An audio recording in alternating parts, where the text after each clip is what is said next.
बिहार का स्वर्णिम बनने का मतलब भारत का स्वर्णिम बनना।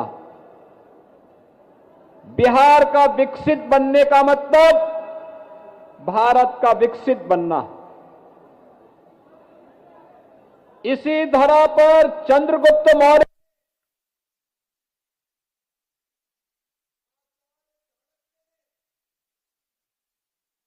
करके दिखाया था। बिहार की वह धरती है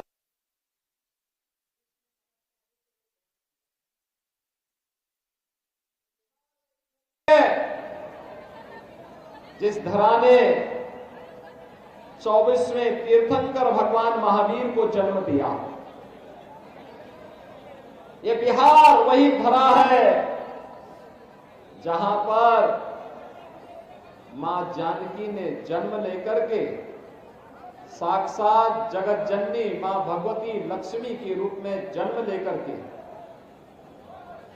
उत्तर प्रदेश और बिहार के संबंधों को सदैव के लिए रोटी बेटी के अटूट संबंध के साथ जोड़ने का काम किया। बिहार की वही धरा है जब भी कोई लोकतंत्र पर प्रहार करेगा बिहार उठ खड़ा होगा। बिहार के नौजवानों का जज्बा जो लोकनायक जयप्रकाश नारायण के नेतृत्व में कांग्रेस की दुर्विसंधि को फेल करते हुए उनके द्वारा संविधान का गला रोंदने का जो काम किया गया था, बिहार के नौजवानों ने लोकनायक जयप्रकाश नारायण के नेतृत्व में फिर से लोकतंत्र की बहाली के यज्ञ को आगे बढ़ाया था। यह बिहार की धरती जिसने देश के पहले राष्ट्रपति राजेंद्र प्रसाद जी को जन्म दिया। ये बिहार की धरती जिसने विद्यापति जैसे साहित्यकार दिए।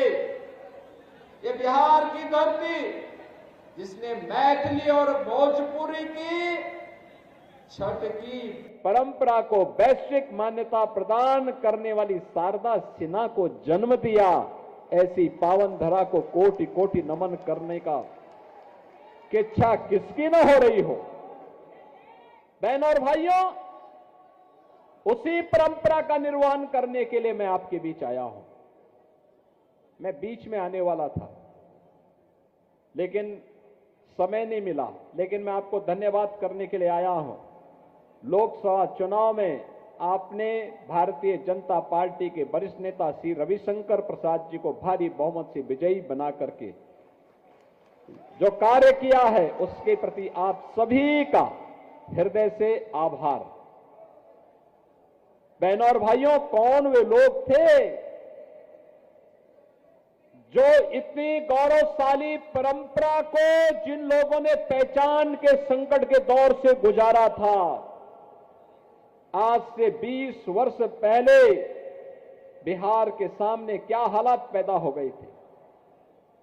बिहार, जिस बिहार की गौरवशाली परंपरा पर भारत गौरव की अनुभूति करता है, उस बिहार के सामने पहचान का संकट खड़ा करने वाले कौन लोग थे? ये वही लोग हैं जो आज महागठबंधन के रूप में आए हैं।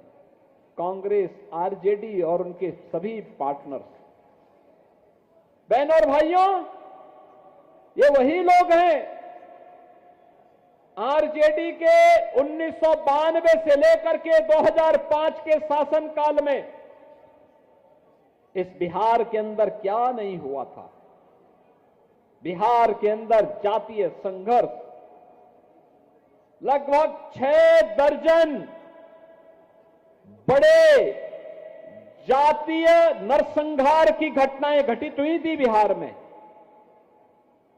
जातीय सेनाएं खड़ी करके हिंदू को हिंदू से लड़ा करके पूरे बिहार में बांग्लादेशी घुसपैठियों को यहां पर अराजकता फैलाने की छूट दी गई। हिंदू को हिंदू से लड़ाने और दूसरी तरफ तुष्टीकरण की पराकाष्ठा पे चलते हुए हर माफिया को अपना शागिर्द बनाने की घोड़ बिहार के अंदर जो 1992 से लेकर के 2005 के बीच में प्रारंभ हुई, इसने बिहार के सामने पहचान का संकट खड़ा किया। कोई भी आईपीएस, कोई भी आईएएस, कोई भी आईएफएस बिहार के अंदर नौकरी करने को तैयार नहीं। आप जब डीजीपी को मुंशी कहकर के बुलाएंगे, मुख्य सचिव को बाबू बोल करके बुलाएंगे, ट्रांसफर और पोस्टिंग एक उद्योग हो जाएगा, निवेशकों को अपहरण करेंगे, कोई भी नहीं आएगा। और यही बिहार के पास होता था। कैसे लूट खसोट, बेटी और व्यापारी की सुरक्षा पे कैसे सेंध लगती थी, बच्चों तक को नहीं बख्शा जाता था। ये बिहार के सामने संकट किसने खड़ा किया था?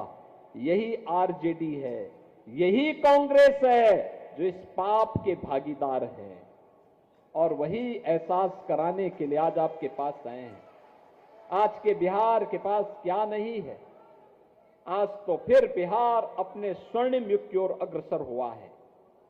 बिहार सड़क की कनेक्टिविटी, रेल की कनेक्टिविटी, पब्लिक ट्रांसपोर्ट के लिए मेट्रो की व्यवस्था, एयरपोर्ट की कनेक्टिविटी और इनलैंड वाटरवे, जल मार्ग से हल्दिया से पटना होते हुए अयोध्या और प्रयागराज को जोड़ने की व्यवस्था, बिहार के अन्नदाता किसानों की उपज को और यहां की फैक्ट्रियों में बनने वाले प्रोडक्ट को दुनिया के मार्केट में पहुंचाने के लिए ड्राई पोर्ट से लेकर के बंदरगाह बनाने की कार्रवाई ये तेजी के साथ आगे बढ़ रही है।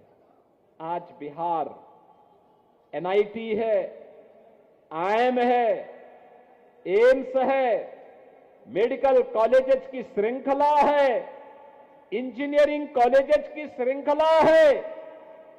यहां पर आज स्मार्ट सिटी के दर्शन हो रहे हैं। यही सिटी डेवलप हो रही है। बिहार अब सेमीकंडक्टर के एक नए हब के रूप में अपने आप को स्थापित कर रहा है। बहनों और भाइयों, बिहार के नौजवानों की गलती उस समय नहीं थी जब बिहार के नौजवानों के सामने पहचान का संकट खड़ा हुआ था। बिहार का नौजवान तो हमेशा से मेधावी रहा है। अपनी मेधा से दुनिया के अंदर जहां कहीं गया है लोहा मनवाया है। बिहार के नौजवान के सामने संकट की स्थिति पैदा की थी इन लोगों ने, जो लोग जातीय आधार पर समाज को बांटने का पाप किए थे। बिहार को नक्सल हिंसा की चपेट में लाए थे।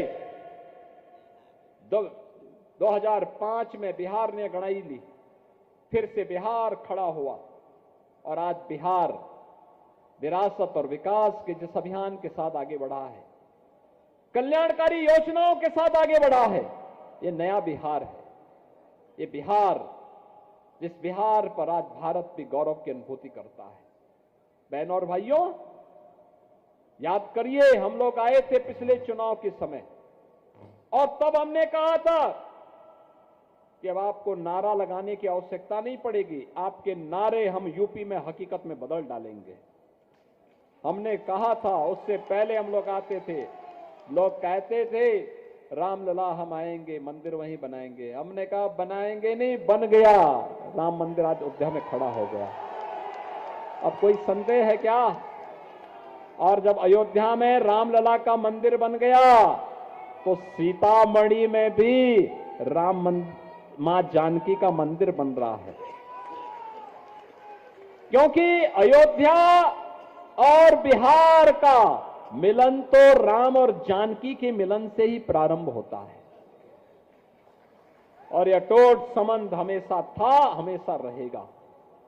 और उसी संबंध को बनाने के लिए मोदी जी प्रधानमंत्री बने तो मोदी जी ने कहा अयोध्या को सीतामढ़ी से जोड़ने के लिए 4 लेन की कनेक्टिविटी दो। 6155 करोड़ रुपए इसके लिए दे दिए। काम युद्ध स्तर पर प्रारंभ हो गया है। बहनों और भाइयों, राम की संस्कृति पर हम गौरव की अनुभूति करते हैं। दुनिया राम की संस्कृति को, बुद्ध की संस्कृति को मानती है, लेकिन कांग्रेस, आरजेडी और सपा ये राम और कृष्ण की संस्कृति पर विश्वास नहीं करती। कांग्रेस ने कहा राम हुए ही नहीं। आरजेडी ने राम मंदिर की रथ यात्रा को रोक दिया था। समाजवादी पार्टी ने राम भक्तों पर गोलियां चला करके अयोध्या को लहूलुहान किया था। लेकिन तब भी राम भक्त कहता था रामलला हम आएंगे, मंदिर वहीं बनाएंगे, लाठी डंडा खाएंगे, मंदिर वहीं बनाएंगे। और मंदिर बन गया ना। अयोध्या दुनिया की सुंदरतम नगरी बन गई है, देश की पहली सोलर सिटी। आज कोई अयोध्या आता है, अभी मैं एयरपोर्ट पे था, एक सज्जन मिले मुझे पटना के, कहा अयोध्या में मैं भी होटल खोल रहा हूं। मैंने कहा जल्दी खोल दीजिए, कोई समस्या नहीं आएगी। बहनों और भाइयों, हमारा परिवहन मंत्री तो बिहार का ही रहने वाला है, उत्तर प्रदेश में कैसा भेदभाव जी। सारे लोग एक साथ मिलकर के काम करते हैं, कोई पहचानता ही नहीं, क्योंकि उत्तर प्रदेश का हर व्यक्ति तो ये मानता है कि बिहार हमारा ननिहाल है। और बहनों और भाइयों, उसी भाव के साथ हर उत्तर प्रदेश वासी आज बिहार में आता है, बिहार का वासी उत्तर प्रदेश में जाता है और विकास की इस प्रक्रिया को मिलकर के काम आगे बढ़ाने की तैयारी मजबूती के साथ आगे बढ़ रही है। विकास भी है, विरासत भी है और गरीबों का कल्याण भी है। ये सोचो ना, आरजेडी की सरकार के समय गरीबों का अन्न हजम ही कर गए थे, पशुओं का चारा भी खा गए थे। 900 करोड़ का पशुओं का चारा खा गए।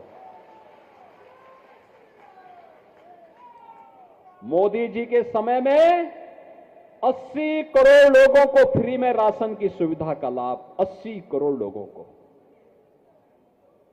50 करोड़ लोगों को 5 लाख रुपए की आयुष्मान बीमा की, स्वास्थ्य बीमा का कवर, और 70 वर्ष से ऊपर के प्रत्येक बुजुर्ग को, वरिष्ठ नागरिक को, चाहे वह किसी भी जाति का है, किसी भी संप्रदाय का है, उसको वयम वंदना कार्ड के माध्यम से आयुष्मान भारत की सुविधा 5 लाख रुपए हर वर्ष उपलब्ध होंगे। यह काम कांग्रेस भी कर सकती थी, नहीं किया।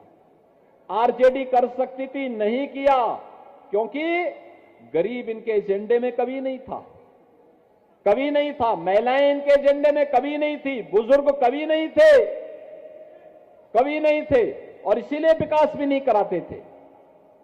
आप सोचो, 46 करोड़ गरीबों के बैंक अकाउंट खुल गए, मीडिएटर समाप्त, सरकार का पैसा, पेंशन का पैसा हो, सहायता का पैसा हो, सीधे गरीब के खाते में जाएगा, महिलाओं के खाते में जाएगा।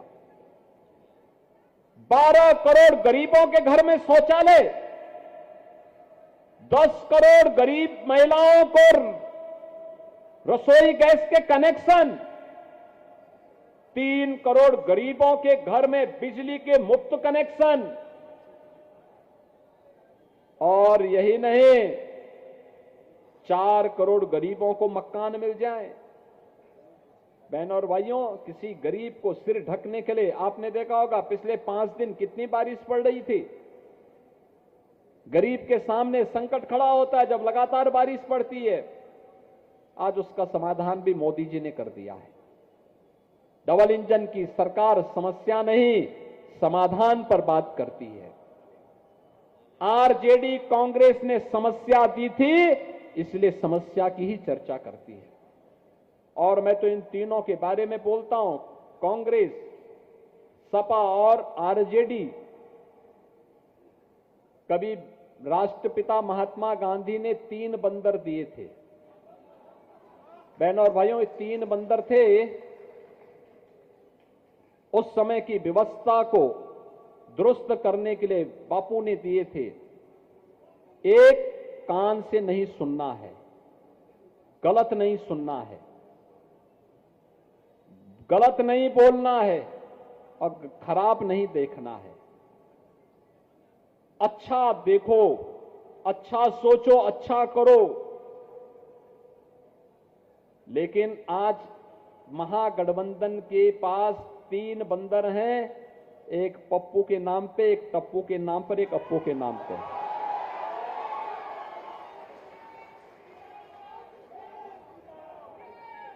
एक अच्छा नहीं बोल सकता है, एक को अच्छा नहीं दिखाई देता है और एक को अच्छा नहीं सुनाई देता है। इसीलिए एनडीए की डबल इंजन सरकार के विकास के कार्य इनको अच्छा नहीं लगते हैं, अच्छा नहीं दिखाई दे रहे, उसके बारे में अच्छा ही लोग बोल ही नहीं सकते। और बहनों और भाइयों, हमें इस बारे में देखना है, ये चुनाव केवल चुनाव नहीं है, बिहार की अस्मिता को ध्यान में रख करके एनडीए सरकार के द्वारा किए गए कार्यों को आगे बढ़ाने का एक अभियान भी है। स्वर्णिम बिहार फिर से एनडीए की सरकार ही दे सकती है। और पिछले 20 वर्ष में नीतीश कुमार जी के नेतृत्व में बिहार ने जो विकास की एक लंबी छलांग लगाई है, इस लंबी छलांग को स्वर्णिम बिहार के रूप में बदलने के लिए थोड़ी प्रयास और करने की आवश्यकता है। और सौभाग्य से एक युवा जुझारू नेता श्री संजीव चौरसिया के रूप में आपके सामने 1024 बीघा का जो बात इन्होंने उठाई है, वैसे नहीं उठाई है, क्योंकि समाधान कैसे होना है उस समाधान पर उन्होंने सोचा है, समस्या पर नहीं।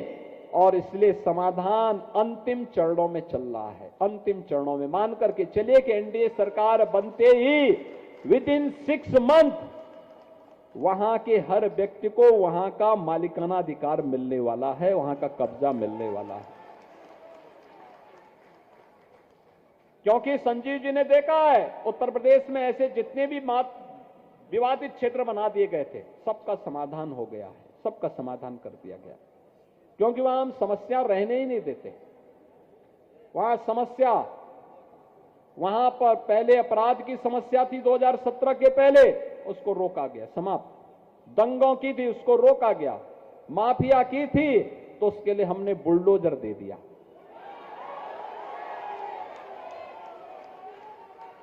खूब चाप करके वो चलता है, जब सड़कें अच्छी बनाता है और माफिया को रौंद करके आगे बढ़ जाता है। बहनों और भाइयों, मैं तो आप सबसे यही आह्वान करूंगा,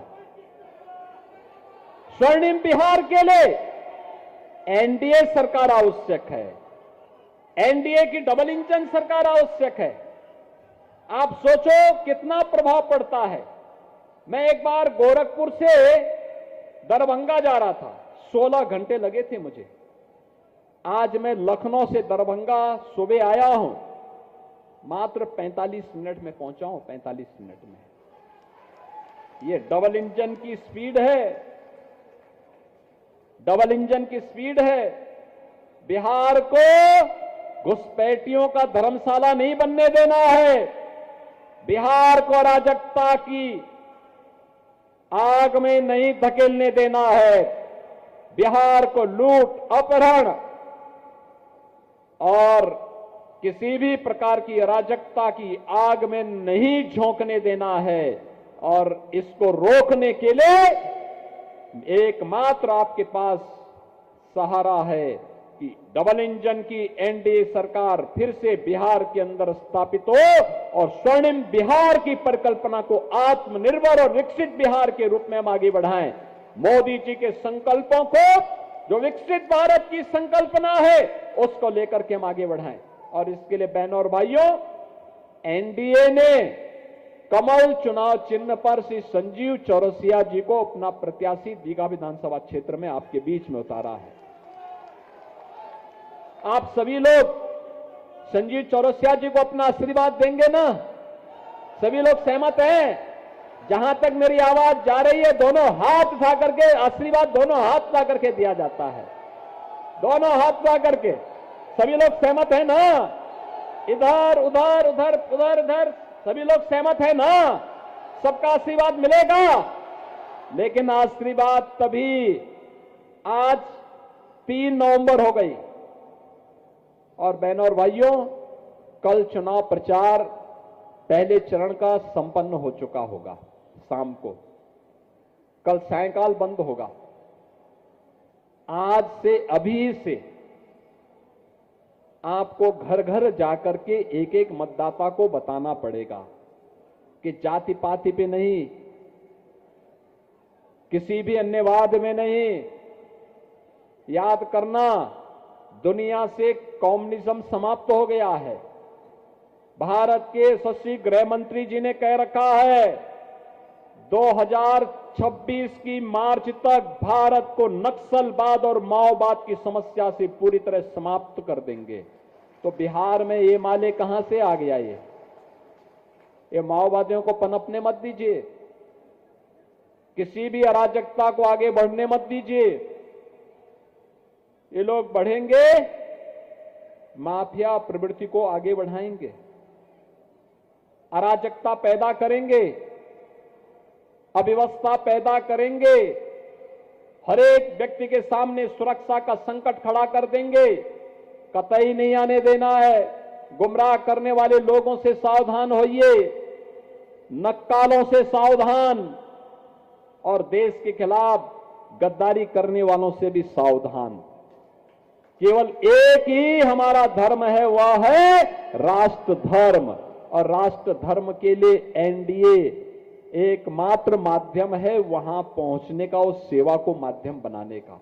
और इसके लिए संजीव चौरसिया जी को भारतीय जनता पार्टी और एनडीए ने अपना आशीर्वाद देकर के आपके पास भेजा है। आपका आशीर्वाद मिलेगा ना? सभी लोगों का आशीर्वाद मिलेगा ना? एक बार दोनों हाथ उठा करके आशीर्वाद दीजिए, दोनों हाथ उठा करके मेरे साथ बोलेंगे, दोनों हाथ उठा करके भारत माता की, भारत माता की, भारत माता की, वंदे